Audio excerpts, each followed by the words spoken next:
Welcome to the SI Farmer podcast where we talk marketing, business, farm technology, agriculture, technology, and today is no exception. You know, when I was a kid, my dad said this one single piece of technology changed the American community forever. And he didn't think it did it in a positive way. He was not, don't get me wrong, he enjoyed it, but he did not think it changed our communities in a positive way. And, you know, we teased him about it for years. But when I look back on it now with the hindsight of age and maturity, well, I don't know that I'm mature, but, you know, age and maturity, I look back and go, man, he was right. It dramatically changed our community, and technology has the power to do that. And the piece of technology that I'm talking about here, you won't guess it. So let's get into it today. I have a love-hate relationship with marketing. Really? I've got to do what? All I want to do is farm. Welcome to the SI Farmer Podcast. If you want to market your farm, farm-based business, or craft food business directly to the consumer, this is the place for you. Welcome to the show. So I didn't grow up out here on the farm. I grew up in a suburban neighborhood. My dad was I've told you before on this podcast, he was an inorganic chemist, and he was a businessman. And, you know, when he retired from the chemical industry, he opened an insurance agency, ran a small business. But back in the late 70s, I guess, we got this piece of technology, and we'll call it a piece of technology because it became mass produced, and the American home took advantage of it. And now when you hear people talk about, you know, not having this piece of technology, it is, you know, it's hard to even think about. But when I grew up, you know, we played outside, all the kids in the neighborhood, and it was a great way to grow up. Don't get me wrong, I enjoyed it. We had a lot of fun. I always wanted to be out here on the farm, and now I'm lucky enough to actually live here on the farm. But, you know, growing up, there was lots of kids to play with, and we had lots of things to do. And all the parents sat outside and sat around, and we told stories, and the kids would play games and tag, and, you know, and it was a lot of fun. And about the mid to late 70s, all of a sudden, we started installing air conditioners in our homes. I mean, you know, I'm sure the rich people had this before then, but, you know, we started installing these air conditioners in our homes, and man, it changed everything forever. You know, you didn't see the parents sitting outside on those super hot summer days anymore, where when I was a kid, about the time it got dark, all the parents would come out and they'd sit around and, you know, watch all the kids play. And the minute it got comfortable and easy, everybody had air conditioning, you didn't see the parents outside. And he said, my dad said that single change changed the American community from where it was very common when you lived in a community like I grew up in for everybody to sit outside and talk and joke around and goof off and have fun, and that sense of community went away. And I'm a big believer in community. I live in a small farming community, and I love it. I've got, you know, we're lucky enough, we live in an area where, I guess within a square, about a 640, we've got great neighbors. I mean, we have people that are willing to help you out. I'm willing to jump in and help them. And, you know, it's a good place to live. And being neighborly is sort of a lost art. But so I started thinking about these things that have changed our lives forever. And there's a lot of them. But the biggest, even more than air conditioning, and my dad he'd kind of say, I don't know, that changed it pretty massive, is the invention and the widespread use of the smartphone. And I kind of bring this up today in this podcast because I remember learning some lessons from my father, who owned a small business, on how to deal with people and how to be respectful, and, you know, I mean, typical things we all learn as kids. But I see people who are a lot older than I am even forgetting these kind of basic lessons. And I'll give you an example. I was out to dinner with one of my best friends, and we had gone out to have dinner, and his phone rings. He doesn't say excuse me, doesn't say anything. And this doesn't bother me. Don't get me wrong. I'm not upset or insulted or anything like that. I mean, it's not a big deal. It struck me that, a while ago when I was young, this was a bad thing. And it's this concept that this device and what could potentially be on the other end of that device is more important than the people sitting right in front of you at the moment. I mean, it's very rare when I'm in a social setting for me to answer my cell phone. And if I do, I usually say, excuse me, I'm so sorry. This call I have to take. It's for whatever reason. I excuse myself and I walk away from the group. But we've forgotten this common courtesy of, I see so many people are sitting on their phones. And this is a topic that's been discussed for years about the addictive properties of technology. And you get addicted to that emotional addiction or that physical addiction to, the device in your hand. But there's a common courtesy that we should remember. And this will tie back into marketing and business here, I promise you. But we have to understand that common courtesy. And I'll tell you another example. Just the other day, and I'm pretty patient, pretty easy going, level-headed guy. At least I like to think I am. And I called a parts place. I don't want to get into the dealer and all that, but I call them and I say, yeah, do you have this part? Because it's an hour and 20-minute drive. And so they say, yes, they've got the part. I jump in my truck. I drive an hour and 20 minutes to get to this dealer. And I get there, and I stand in line in the parts line. I get up there to my place in line, because there's 3 or 4 guys in front of me, and we're all just standing around talking. And so it comes to my turn in line, and the guy who is the parts counter guy answers the phone. And no lie, no exaggeration, he answered the phone, and he waited on this guy on the telephone who, after over 15 minutes of helping this gentleman, or I assume a gentleman, helping this guy, he bought a $2.78 part and was going to pick it up tomorrow. And it just got me thinking that, man, it's just one of my pet peeves. I don't like that. My dad always told me, he said, you deal with the person in front of you. They have taken the time to drive to your business and are there most likely to spend money with your business, that you are providing them the service or the part or whatever it is you're providing. When somebody calls you on the phone, it's a potential piece of business. And so the guy who's real, standing there in front of you, takes precedence over the potential guy. And so, I thought about what would I tell one of my team if they did that. I would say, guys, girls, ladies, men, you answer the phone because you have to. We have to answer the phone. You say, hey, thanks. Hey, I'm with a customer right now. Let me put you on hold and I'll get to you when it's your turn. Just hang with me. Put you on hold. Say, I am so sorry. Let's get to this. But this didn't happen. The phone call was more important than the person standing in front of the counter. And my part was, well, it was significantly more than $2.78. Let me assure you. But it just got me to thinking. It didn't matter what the cost of the part was. It doesn't matter whether I was buying the $2.78 part or the guy on the phone was.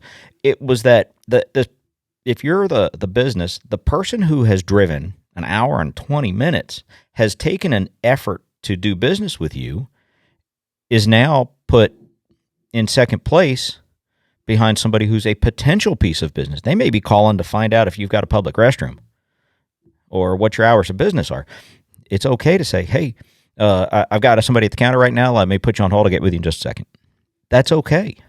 It's polite to both parties. When you answer the phone, say, excuse me, I've got to answer the phone, but I'm going to put them on hold. It's okay to say that, but we forget this because this device is so pervasive and so part of our lives. There's a stat that says 82% of people who have smartphones reach for that smartphone the first thing in the morning. It's the first thing they do in the morning. And, that. Talk about being addicted to information. Now, my morning routine's a lot different. I don't reach for the phone. I take about an hour and a half to 2 hours before I even look at it. And I do this on purpose because I like to start my day with a clear mind and clear thoughts and a process of what I want to accomplish that day. Not that I always accomplish it, but at least I start. I give it a good try. I'm an early riser. I get up and, first hour and a half, my phone, I haven't even touched it. And that's on purpose, though I understand that desire to want information. I mean, I've talked about it before on here that you can carry. If we told my grandparents or your grandparents, if you told them that you were going to carry around a box about the size of a deck of cards and you're going to have access to the entire compendium of human knowledge at the touch of your fingers. Heck, you don't even have to touch it anymore. You can go, hey Shirley, or whatever your particular device's name is. Say, what time is it in China? And it'll spit out a time. Or, we've got access to all of this information, and it becomes, if you're a guy like me, I love knowledge. I want to learn everything I can. It can become addictive. And so, and I'm going to get around here to why this is important in business. And this is sort of there's this technology, but it's become so pervasive that we have forgotten a few key fundamental things. And I try, not always successfully, but I try very hard to not answer the phone when I'm in a group of people.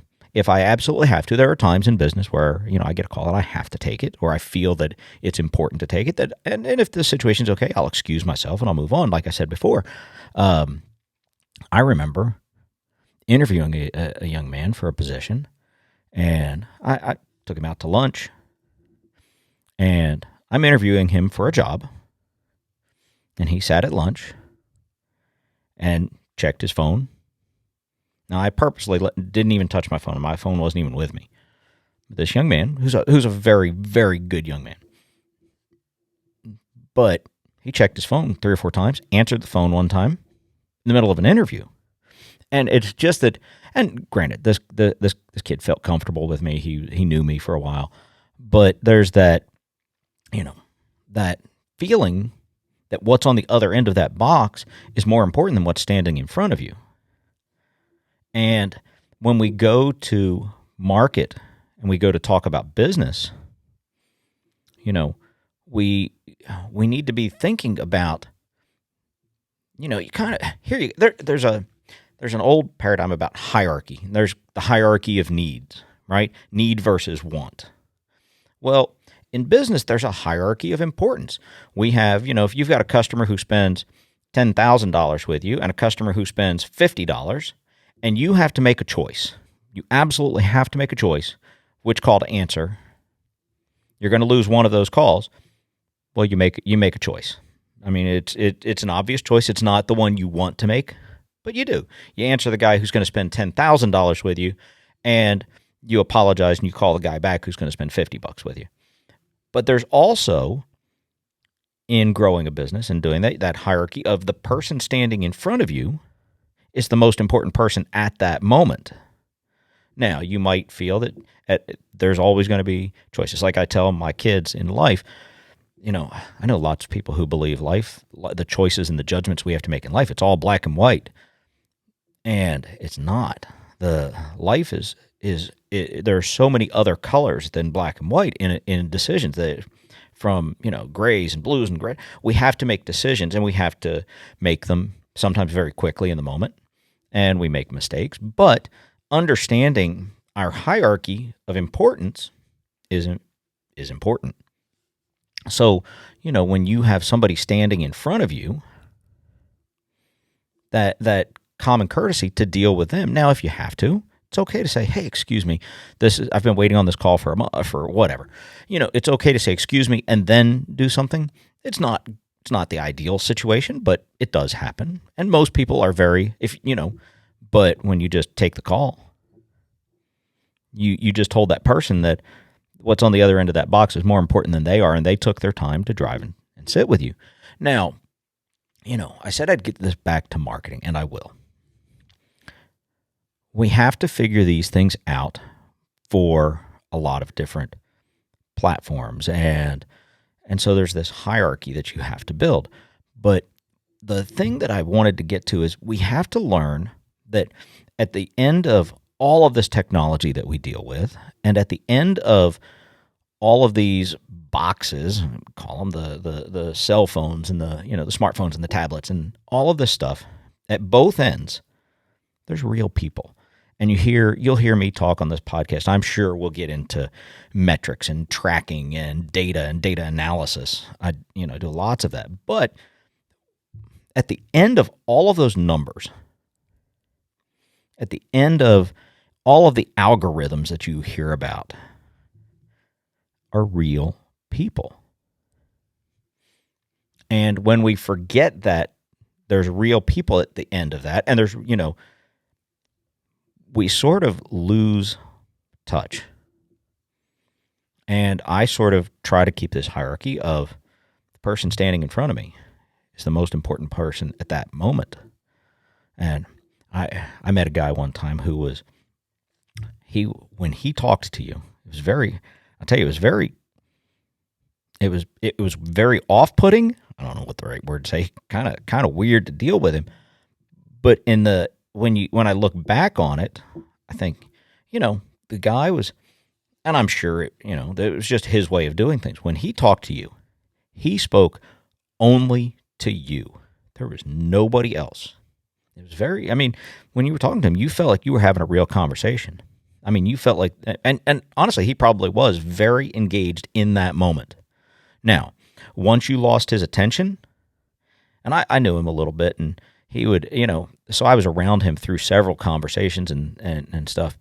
But once somebody lost his attention, or somebody, was just getting into fluff of his time, was not really engaged with what he was trying to accomplish, he moved on.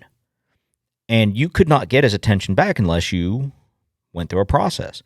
I've seen people try to interrupt him, and he would not even acknowledge the person that was saying, excuse me. And he would not even acknowledge them until he was done. And then he would shift his focus and move to the next thing. And he would stay focused through this.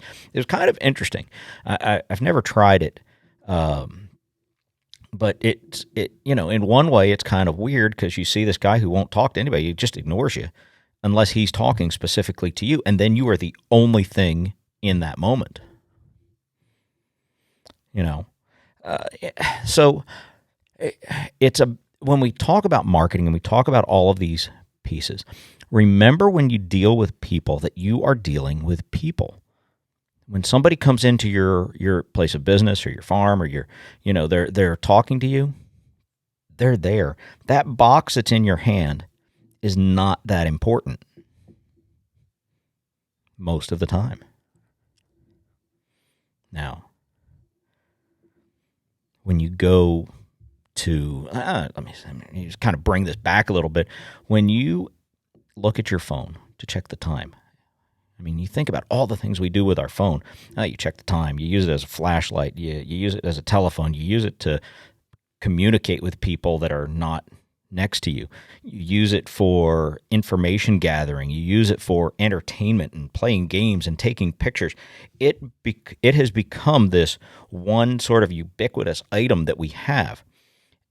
And just because of the sheer volume of time that we spend with this silly little thing, it grows in importance to us. But we have to remember that it's just a tool. It's just a thing we use. It's not a real person. It's not and it shouldn't take the place of that real human interaction. It's just a tool. Now, it's an important one. I get it. I very rarely do I ever leave home without mine. Saves me so much time and money and, all of this stuff. But it's also very frustrating from you can't get a break. And that's how I say I start my day every day. I try to take an hour and a half at least where I don't even look at the phone. Don't even touch it. It sits right on my bedside charging. I would say, it sits on my bedside only because I listen to audiobooks at night. My wife and I listen to, when we go to sleep, we put on an audiobook. That's just kind of our thing. But other than that, I don't touch it. Don't even touch it. And that time to reflect is good because it gives you some focus and some perspective. And then when you start your day, remember, dealing with real people, deal with the person. The box is just a tool.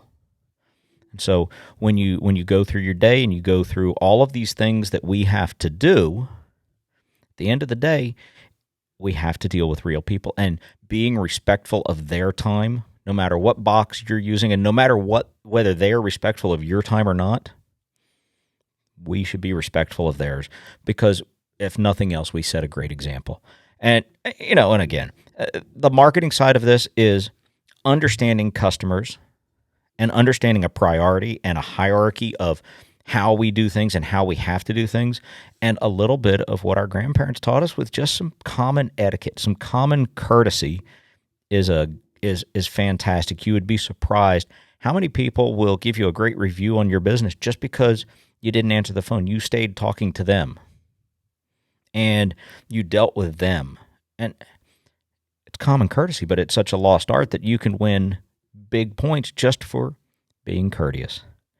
And with that, I'm going to jump off here. You have a wonderful day. I hope you've enjoyed our time together. I know I have. Good luck and God bless.